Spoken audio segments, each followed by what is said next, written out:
was getting into it with some other dudes. They had beef. They was enemies evidently, because they was hollering at each other through the court line bars in that county jail.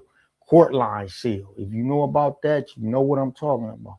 Once you get in that cell, in that court line, ain't no way out.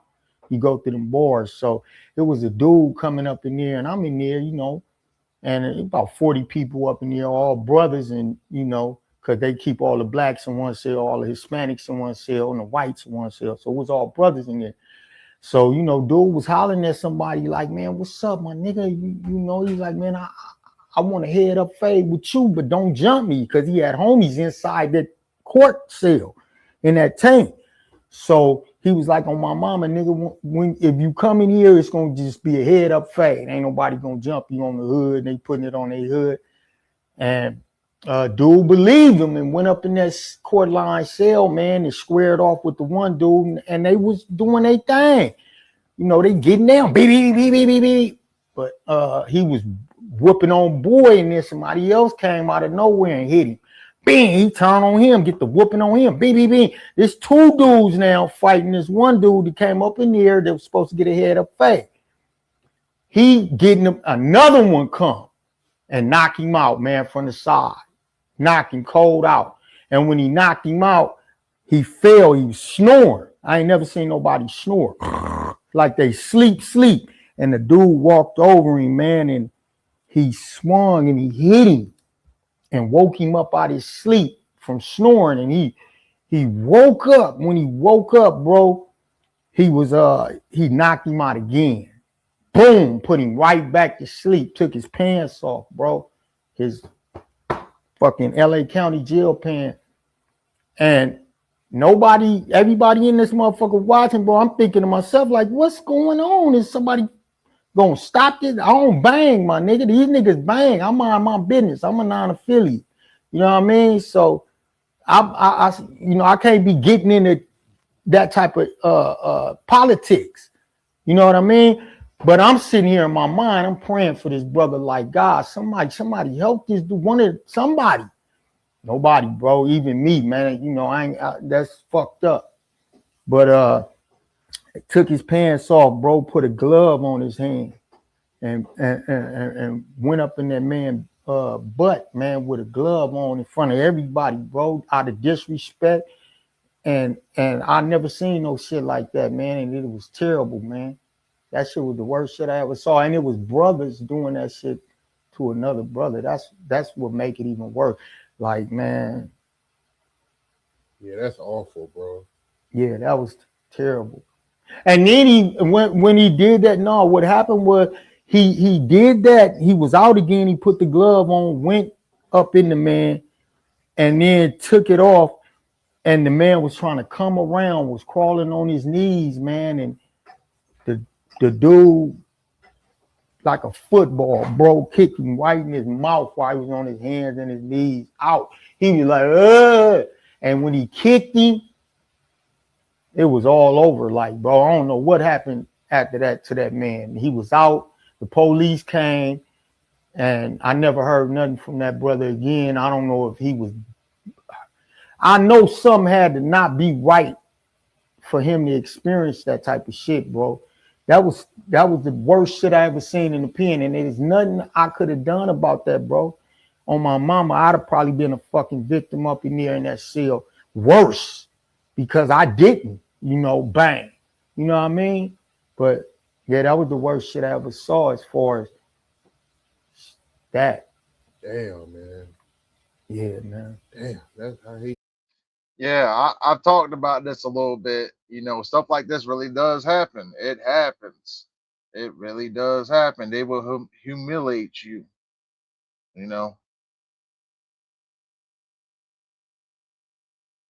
Right, man. Real life. And then, you know, I seen some shit when one dude, I was in the hospital up in there because I got, you know, back in like. Matter of fact, this guy looks familiar. Yeah, he's this is Stacey off of that movie. Yeah, right there. Yeah, that's him right there. I thought he looked familiar. In 2004, they had some thing up in there called roller coasting. And this is where in the 2800 flow, 2000 flow, they was just on niggas. They was beating up everybody. And they knew, they heard that I was up in there, actor, I'm on the main line. And, you know, nigga try to get at me. As always, you know, somebody gonna try to test you. But they'll find a leeway. What can I get him? How can I get him? So one night I'm rapping on the tier on a Friday night. It's Friday night. And this is what you do in the county. Niggas be rapping, they drinking, I'm drinking. Got my pruno, I'm rapping on the tier. You know, I'm down from the pen on another case, you know. So it was like, you know, that's why I was down here. But motherfucker heard me rapping and they was trying to, who was that up on the tier? I'm like, man, it's D-Mac. That's when I was going by D-Mac. And he's like, D-Mac, where you from? I don't bang, my nigga. Oh, well, whatever, nigga. I see you in the morning. We gonna have to holler. I'm like, well, all right. Get off the bars and shit. Like, damn, everybody, why nigga pick? Like, man, I ain't tripping. Fuck it, whatever. Next day come, it's hard to sleep, but I get my rest. Nigga wake me up, shaking my foot at the bottom of the bed through the cell. Hey, that was you last night, was on the thing? I was like, yeah, that was me, my nigga. What's up? He was like, hey, we gotta get down, my nigga. I'm like, damn, fuck it. Come on, we get down. That nigga left and came back with 2 more niggas, man. And they start pushing on the fucking cell board. I'm in the electric gate seal that closed. I'm like, I know goddamn well these niggas ain't finna push this cell. They got gloves on, everything. I'm like, man, they pushing that fucking seal, and I'm thinking to myself, I know damn well it open, bro. They pushed that motherfucker right open. It came, soon as the first nigga came in, I'm trying to get him. Man, they whooped my ass. They dusted me, stomped me. Thank God they didn't stab me, homie. They fucked me up, closed both of my eyes, broke my collarbone, my left collarbone, closed both of my eyes, swole my lips. Fuck me up. I'm in the hospital, man, just thanking God I'm alive. You know what I mean?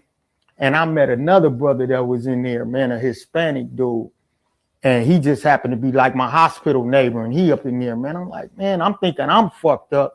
I'm like, you all right, bro? You like, man, he crying like a motherfucker, bro. Crying. I'm like, man, you all right? What's wrong, man? He said, man, I killed my motherfucking girl, man. I killed my girl. He had a fucking car accident, bro, and killed his motherfucking baby mama, his girl, killed her on an accident. He up in that motherfucker going through it. And I couldn't help but go through it with him, man, try to give him some encouragement.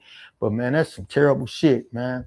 Yeah, I seen it's a lot of things that go on up in there, man. That's why I thank God I made it through there, and I got another opportunity at life, and you know, and I'm taking advantage of it responsibly now. You know what I mean? Yeah, man. So let me ask you this, right? That was a crazy story. I got one more story for you guys. One more story. This one, seen a little bit of it. It gets real in there, real fast. Remember, we're not trying to glorify nothing here.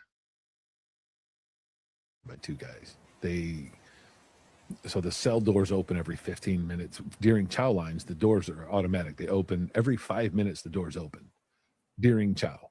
So you can go to chow and you can come back. And my bunkie had left, and I was tying my shoes, and the doors open, and these 2 dudes come running. And I mean, this guy's got a knife that's this massive knife, and he grabbed me by my throat, and they stick it in my throat. I mean, I still have a scar on my throat from it. And you know what this is, man. If you scream, if you yell, if you fight, you're done. I'm gonna kill you. And I know in the comment section, you're going to get a lot. I would have rather died. Sure, you would have, tough guy. Right. Like in that moment, like, what are you going to do? Like, there's nothing you're going to do. And I just remember the door was opened and closed 3 times, and then they took off. And that was my first moment of real violence in my life. Like, if I don't do something, this is going to be my entire prison life. I'm going to be somebody's bitch. This is what's going to happen. So I grabbed up these little segregation pencils. You know, the pencils they give you in segregation, these tiny little bastards? The golf ones. Yeah. The golf pencils. I grabbed them up. I took my little black shoestrings out of my shoe, and I wrapped them around. I had like 5 of them.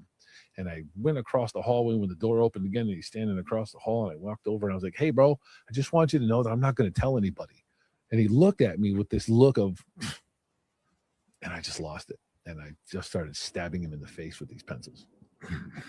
And he went, and you know, these pencils aren't going to do that much damage, right? But there's a lot of blood because it's ripping the base layer of your flesh off, and there's blood everywhere. And this guy's screaming, and I'm just in this state of rage.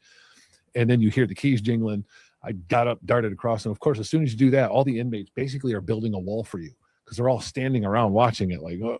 So I was able to slick down, go right back across the hall, back into the cell, pop the pencils into the sink real quick, hit old Igor in the water kicking out, wash all that blood off real quick, like threw the shoestring under the bed, spread the pencils out, and I just laid on my bunk, like, I mean, my heart's just beating, shaking.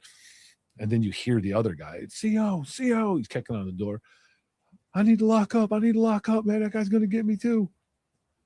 Looking back at him, like, dude, you're such a broad. 10 minutes later, they've done carted them both off. And I'm just laying there. My bunkie comes back and says, what the hell was that? None of your business. Just mind your business. And I'm still reeling from, like, you guys just violated me in the worst way for 15 minutes. And then this happens, and my brain is just all over the place. My heart's beating, and now I know I'm screwed. They're going to come and they're going to give me a new case. And I'm just laying there just, and they never came back. And then count time passes, lights out. And I'm just laying there all night. Like, I just know it. And they never came back.